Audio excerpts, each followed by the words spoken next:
She claimed she was asexual, pregnant by her boy toy. She gave my life's work to her lover. Gag. The sound cut through our penthouse like shattering glass. That was the end of our romantic Thanksgiving dinner. My wife shot up from her chair, clamping a hand over her mouth. Olivia? You okay? Was it the turkey? This is a blessing, Arthur. But a man like you wouldn't understand. The next morning, she left early for campus. I was in my office when I noticed the voicemail light blinking on the house line. I hit play. Hello, Professor Thorne. This is Beacon Women's Clinic. You left your ultrasound after your prenatal appointment yesterday. Please stop by at your convenience to pick it up. The message ended. For a second, I forgot how to breathe. That was impossible. We hadn't shared a bed in 6 years. Whose child was she carrying? I gripped the marble counter, forced myself to breathe. Then I called her. Olivia, where were you yesterday?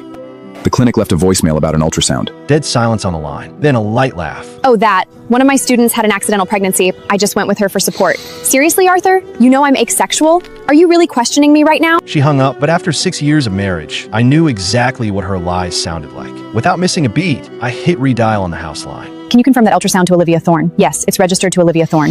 I'll be right there. At Thanksgiving, Olivia's friends kept clinking their glasses and laughing, calling me her sugar daddy. I just smiled and refilled their drinks. Thought it was a joke. Then came the voicemail. That's when I realized my wife had a very public boy toy right under my nose. Beep. Hello, Professor Thorne. This is Beacon Women's Clinic. You left your ultrasound after your prenatal appointment yesterday. Please stop by at your convenience to pick it up. The automated voice cut off. 6 years. She told me she was asexual, that she couldn't stand to be touched. All of it was a lie. I was never her husband, just her cover. I snatched at my phone, scrolled to a number I hadn't called in years. Olivia Thorne is cheating on me. Draft the divorce papers. I need them now. After hanging up, I sat there for a full minute. Then I called the clinic back. Can you confirm that ultrasound scan belongs to Olivia Thorne? Yes. Good. I'll be right there. I held the scan in my hands. The moment I saw Olivia Thorne typed at the top, I forced myself to stay calm. I didn't confront her right away. My wife thinks she dropped her driver's license here yesterday. Mind if I check the security tape? The receptionist frowned, then nodded toward a security officer nearby. The grainy screen flickered to life. There she was, my wife of 6 years, clinging to the arm of some college kid. They were smiling. The kid gently placed his hand on her stomach. Olivia's face lit up. Then, they slipped into a quiet hallway.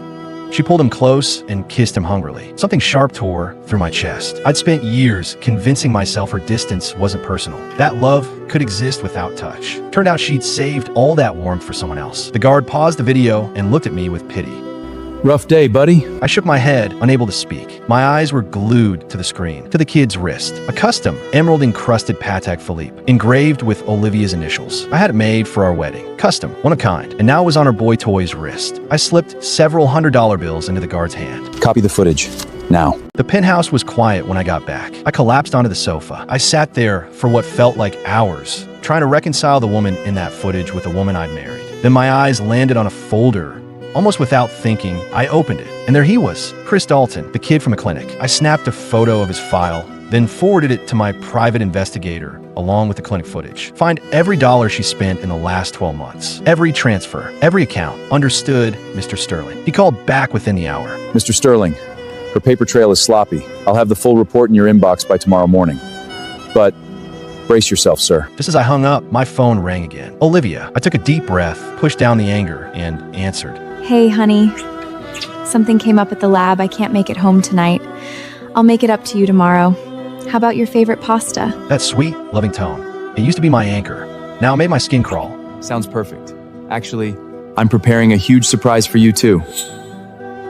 The next morning, the report was already in my inbox. I opened the encrypted file. The first item was Chris Dalton's private Instagram account. His latest post showed someone hunched over a laptop. I recognized her immediately. Olivia. The caption read, "She's pregnant and still pulling all-nighters just to fix my thesis." Honestly, being this loved feels incredible. The timestamp was from 3 days ago, our 6th anniversary. That night, I'd spent hours preparing dinner, but she told me she had an emergency faculty meeting. I'd waited until 2 a.m. She never came back. I scrolled down. Valentine's Day, a close-up of their intertwined hands. The emerald Patek Philippe on his wrist glinting in the light. A piece of black lace lingerie was tossed over the bedside lamp. The caption, she says I'm her favorite boy, that she'd give me everything, including herself. I stared at the wallpaper in the background. It was our old apartment, the tiny studio where we spent our first struggling years of marriage. Every inch of it had once held memories I treasured. I sat there for a moment, unable to move. I forced my trembling fingers to keep scrolling, screenshotting every single post. I was about to close the tab. Then I saw Chris was smirking in a lab coat. Behind him, a familiar set of molecular trial data was blurred on a digital display. It was my anti-cancer drug data. 10 years of my blood, sweat, and tears. A sick realization washed over me. I walked to her home office and opened her work laptop. Password required. I entered my birthday. She swore she used it for everything, even her bank accounts. I used to tease her for being cheesy, but I also loved how devoted it made her seem. Access denied. I tried her anniversary, her parents' birthdays. Her birthday, denied, denied, denied. My hands had already started shaking. There was only one date left. Chris Dalton's birthday. I typed it in. Access granted. The desktop wallpaper loaded. The two of them lying in bed together.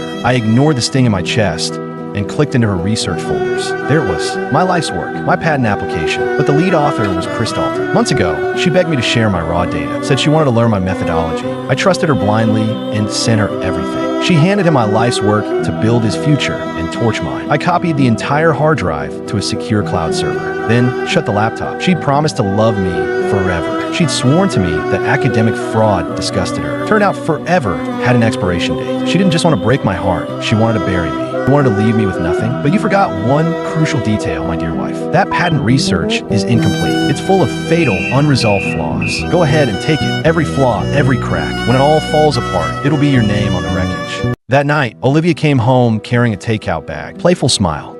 Look what I brought you, honey. She popped the lid off. A thick, overpowering smell of seafood hit my face. I grabbed a fork and poked through the pasta, my stomach turning. Half-eaten seafood pasta. Fork marks dragged through the sauce. Clear bite marks on every remaining piece. And I was allergic to shellfish. One bite could send me into anaphylactic shock. When I didn't react, her smile vanished. What? I worked all day and still brought you dinner. Why are you looking at me like that? You brought me someone else's leftovers. What am I to you, Olivia? Some kind of garbage disposal? And in case you forgot, I'm deathly allergic to shellfish. Rolled her eyes. Oh, please, so I forgot once. You didn't even eat it, did you? Why are you throwing a tantrum? And one of my students was hungry, so I let him have a few bites. What's the big deal? Honestly, Arthur, that's what good professors do. We put our students first. You're a grown man, yet somehow less mature than Chris. God, I must have been blind to marry you.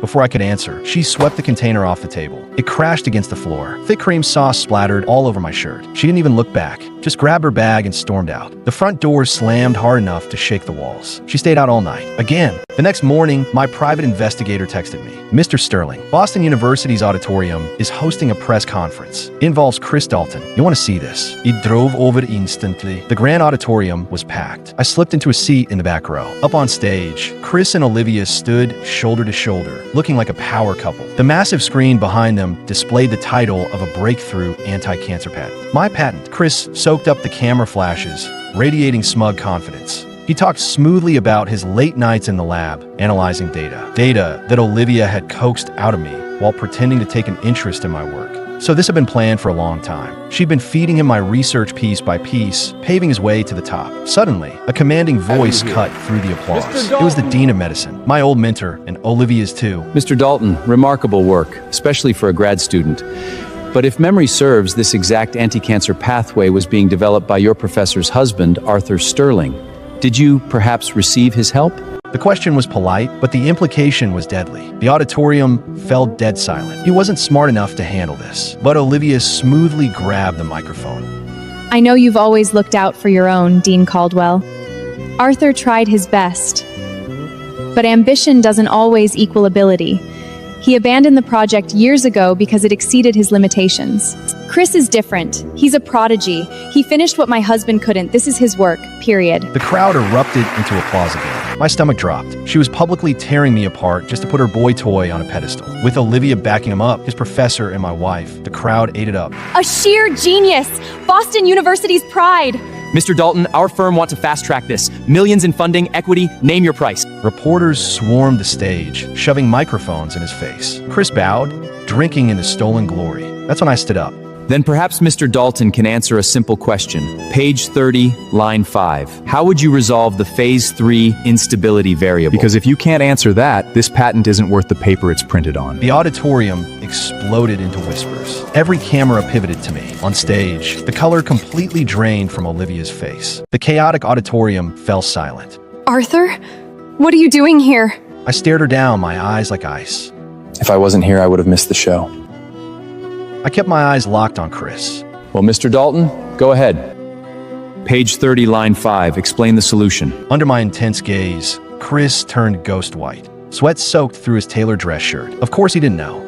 Because the work wasn't his, I fired off a few more technical questions. He just stood there, unable to answer a single one. The crowd's admiration quickly morphed into suspicion. Whispers broke out. The camera flashes went into a frenzy. Chris's lips trembled.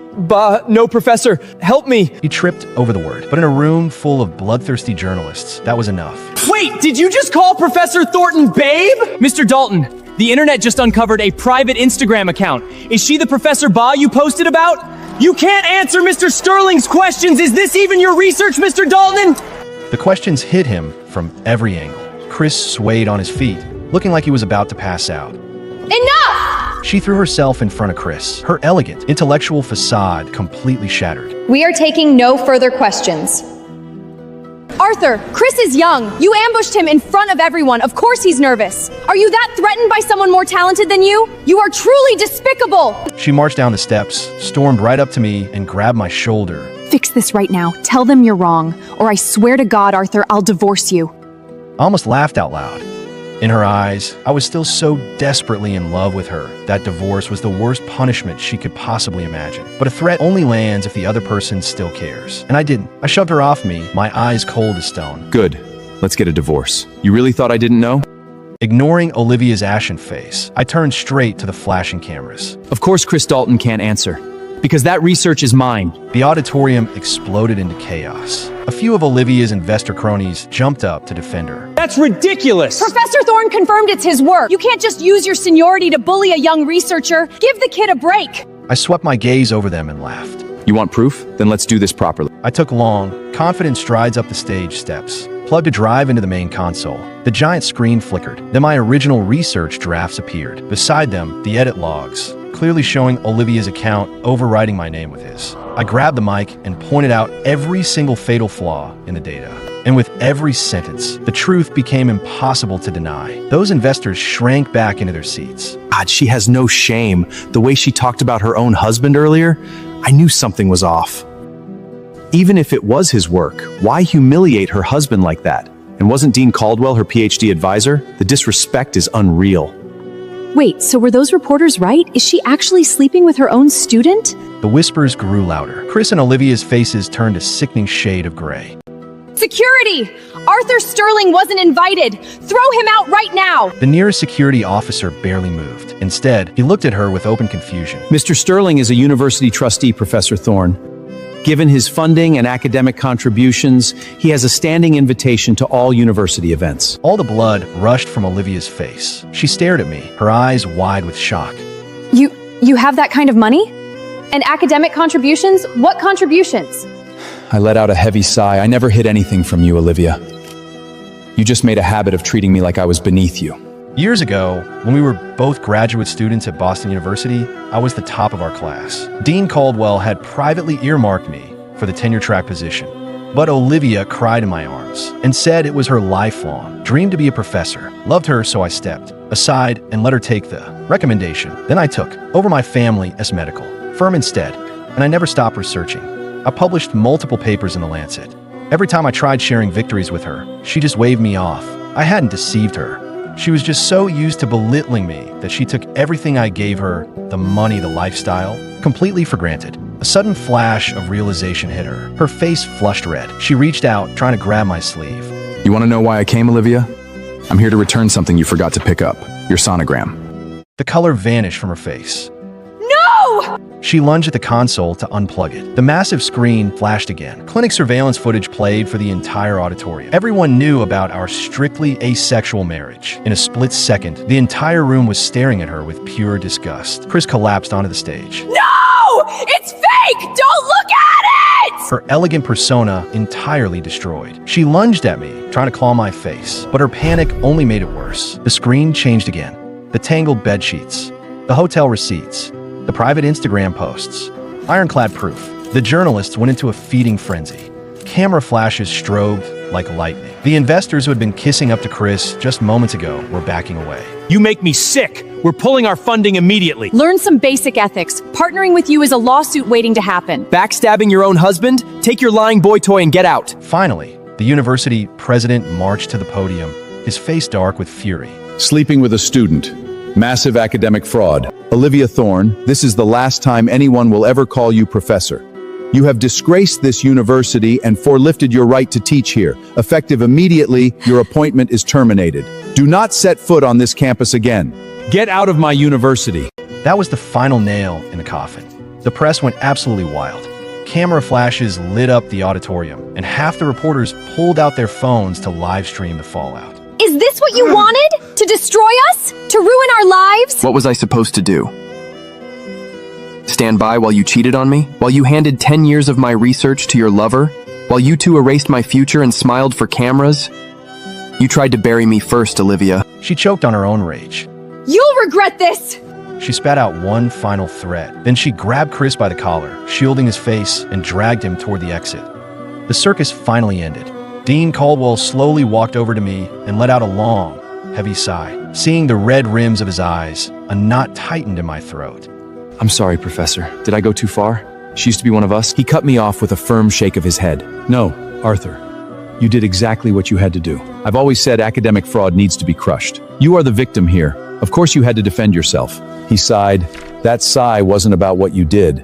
It just breaks my heart to remember the girl she used to be. How did she become so thoroughly corrupt? He looked toward the empty exit, shaking his head again. What a waste. People like that always destroy themselves in the end. Dean Caldwell was mourning who Olivia used to be, and honestly, so was I. Back then, Olivia kept her hair in a simple ponytail. She was poor, but she always kept her thrifted clothes pristine. She never pitted herself. She just worked twice as hard, juggling her studies with late-night shifts at a diner. I still remember her looking up at me in the campus library, her bright eyes burning with fierce determination. Arthur, academic corruption is poisoning everything. One day, I'm getting into this system, and I'm cleaning it out myself. During our second year of grad school, her mother died of cancer. She came back from the funeral looking like a ghost, skin and bones. The second she saw me, she collapsed into my arms and completely broke down. She's gone, Arthur. She's really gone. I held her on the floor of my apartment all night, crying right alongside her. The very next morning, I walked into the dean's office and asked to switch my research focus to oncology. Since I was so close to graduating, I couldn't completely abandon my original major. So I took on a double workload, pushing myself to the absolute breaking point. It was hell, but every time I looked at Olivia, it felt worth it. So, when had she changed? When had ambition curdled into greed? Later that evening, the dean and I grabbed a booth at a local dive bar near campus. Back in the day, our entire lab team used to gather here once a month. Olivia had always been the center of the table. Everyone loved her. We all knew she was struggling financially, so we always secretly covered the bill. We'd tell her the place belonged to the dean's family, so dinner was always his treat. We never wanted her to feel like a charity case. I never knew if she actually bought it. But every time her campus work-study check came in, she'd buy little gifts for everyone in the lab. The dean must have been replaying those same memories. He didn't say much, just kept downing his whiskey, shot after shot. Eventually, I had to pour him into a cab and send him home. When I finally went back home, Olivia's things were completely gone. Classic Olivia. Always packed up and vanished without a word. I didn't go after her. I splashed some cold water on my face and collapsed on a bed. Before falling asleep, I checked my phone. The press conference had completely blown up on X. It was the #1 trending topic. Hashtag BU Professor Exposed. Hashtag Fake Asexual. Hashtag Cancer Drug Scandal. Posts were flooding in beneath them. Sleeping with a student and stealing research? No wonder BU fired her. Stealing her husband's cancer research for her boy toy? Pure evil. Claimed to be asexual. Caught pregnant on ultrasound cam. Watch the leaked video. Staring at the viral photos of Olivia's panicked, shattered face, I didn't feel a single ounce of victory, just a suffocating grief. I closed my eyes, letting the darkness pull me under. The next morning, Dean Caldwell's call jolted me awake. Arthur, get online now! They're twisting the whole story! His voice was pure panic. I shot out of bed and flipped open my laptop. The top headline hit instantly. Olivia and Chris were live streaming. They were sitting on a couch, bawling their eyes out to millions of viewers, playing the ultimate victims. Olivia looked straight into the camera, claiming I'd been stealing her research data back in grad school, that my company's medical devices were dangerously defective. According to her, I was an insanely controlling monster who wouldn't even let her speak to other men. And Chris? She claimed he was just a brilliant student she took under her wing. And because I was jealous of his talent, I used my massive wealth to frame them both. Because the journalists yesterday only wrote about my evidence instead of publishing the raw files, the internet was easily swayed. People ignore written facts, but a crying woman on a live stream? The internet eats that up. Their little performance worked. Overnight, I became the internet's public enemy #1. OMG, I actually felt bad for the husband yesterday. Men are such manipulative psychos. Justice for Professor Thorne and Chris. They are victims of a billionaire's ego. Boycott Sterling Medical. Don't let this scumbag make another dime. The backlash was a tsunami. Right on cue, my assistant called. Mr. Sterling, it's a disaster. Our stock is in free fall. We just lost $500 million in market cap. Relax. They're gonna pay back every single penny. My phone kept buzzing. Finally, Olivia called. I hit the record button and answered. Well, Arthur, I told you, you can't beat me. Give me $200 million and 50% of your company shares, and I might consider calling off the mob. I smirked, but forced my voice to sound desperate and furious. Olivia, you know those accusations are lies. My products pass everyday inspection. You two stole my research. How can you do this? Arthur, for a CEO, you are incredibly naive. These internet trolls are idiots. They believe whatever I tell them. All I have to do is squeeze out a few tears, and they become my weapon. You're out of moves, Arthur. I stopped the recording and hung up. The internet couldn't see the truth without raw evidence. So, I gave it to them. I took the explosive dossier from my private investigator, blurred the NSFW photos, added Olivia's recorded extortion call, and posted everything online. Then I waited for the internet to explode all over again. It didn't even take an hour. Public opinion flipped completely. Wait, so she really used us to go after him? That's insane. Yeah, no, she's evil, and that boy is straight up garbage. Broad donates millions to charity, and we let these two sociopaths play us. Arthur, we are so sorry. My evidence was ironclad. No amount of tears could spin them out of this. In a matter of minutes, the court of public opinion dragged Olivia and Chris straight to the guillotine. When Olivia called me again, I was having dinner with the dean. Arthur, I'm so sorry.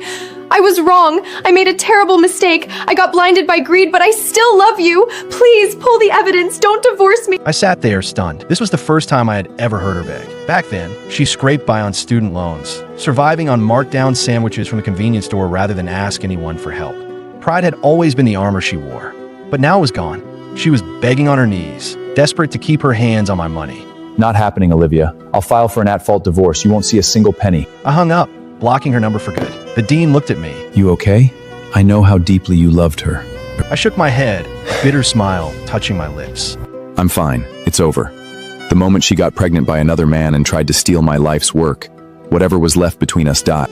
He sighed heavily, didn't press anymore, just poured us another round of drinks. The old man got himself completely drunk again. And who could blame him? She was nothing like the bright, ambitious girl he used to treat like a daughter. Olivia signed the divorce papers in the end. She was left with absolutely nothing. The next time I saw her was in federal court. She and Chris were facing federal charges for academic fraud, research misconduct, and embezzlement. She looked almost unrecognizable. The radiant, fiery-eyed girl I used to know was gone. Now, her face was hollowed out, and her eyes were dead. Her clothes hung off her frail frame. Half her hair had turned gray. She looked like she had aged 10 years. Your Honor, it wasn't me. I'm just a student. She manipulated me. She forced me to do it. The moment proceedings began, Chris pointed straight at Olivia. Olivia froze. What? I forced you? You pushed me into this? You're the one who kept whispering in my ear. I never would have done this to Arthur if it wasn't for you. This is all your fault. I am carrying your child, and you're trying to let me take the fall? I'll kill you! She lunged across the defense table, wrapping her hands around Chris's throat. The bailiffs had to violently pry them apart. Their screaming match echoed through the courtroom. I'd had enough. I quietly got up and left the courtroom. My lawyers later told me they'd both received substantial federal sentences. 5 years, neither appealed. I didn't care. I went back to the lab with the dean, burying myself in the anti-cancer research. The next time I heard their names, it was in a homicide report. 5 years later, they were both released. And that same night, Olivia went to find Chris at a cheap motel. According to police reports, 18 stab wounds, each one deliberate, each one savage. Witnesses said she just kept hacking his body, screaming the same thing over and over. It's your fault! It's all your fault! You took Arthur from me! You ruined everything! I'll kill you! When she finished, the room was a slaughterhouse. She sat in the pool of blood until dawn. Then, she called 911. When the police arrived, they found her dead on the floor. She'd taken her own life. The dean and I sat in silence after hearing the news. All we could do was sigh. Then we went back to the lab. because by then, their tragedy had nothing to do with us anymore. Our clinical trials had just broken through a major bottleneck. The patent was secured, and for the first time in years, the future looked bright.